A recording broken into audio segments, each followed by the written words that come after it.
ঈদের নামাজ 2 রাকাত আদায় করতে হবে এবং 2 রাকাত নামাজের পরে খুতবা দিবেন খতিব সাহেব।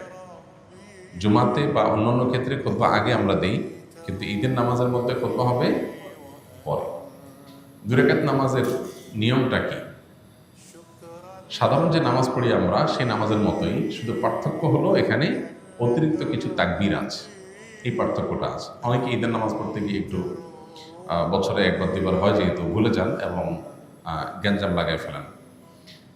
তো নিয়মটা হলো, আমরা প্রথমে ইমামের সাথে তাকবীর বলে হাত বাঁধবো, বেঁধে আমরা সানা পড়বো, সুবহানাকাল্লাহুম্মা ওয়া বিহামদিকা ওয়া তাবারাকা ইসমুকা ওয়া তাআলা জাদ্দুকা লা ইলাহা গায়রুক।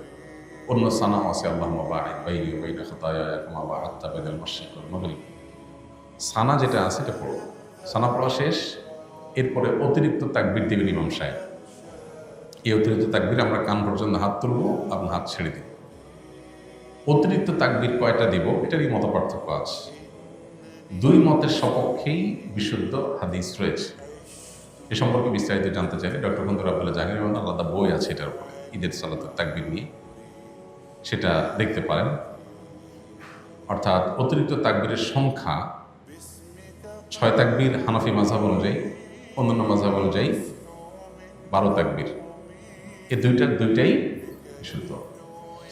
তো অতিরিক্ত যে তাকবীর সানা পড়ার পর ইমাম সাহেব দিবেন, আমরা সাথে সাথে বলবো আল্লাহু আকবার, আল্লাহু আকবার, আল্লাহু আকবার। 3টা তাকবীর হয়তো প্রথম 2টাতে হাত ছেড়ে দিবেন, তৃতীয় তাকবীরের পরে হাত বেঁধে ফেলবেন। এবার ইমাম সাহেব সূরা ফাতিহা পড়বেন, অন্য সূরা মিলাবেন, রুকু করবেন, সিজদা করবেন, আবার দ্বিতীয় রাকাত শুরু করবেন। দ্বিতীয় রাকাতে তাকবীরটা হবে শেষে।